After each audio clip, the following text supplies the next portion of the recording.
अयि शरणागत वैरिवधूवर वीरवराभयदायकरे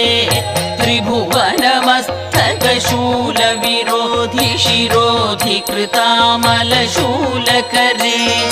दुमि दुमितामरदुन्दुभिनाद महो मुखरीकृततिक्मकरे जय जय हे महिषासुरमर्दिनि रम्यकपर्दिनि शैलसुते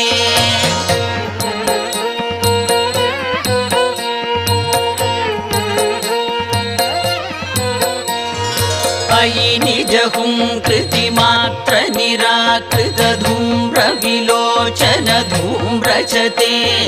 समर विशोषित शोणित बीज समुद्भव शोणित बीजलते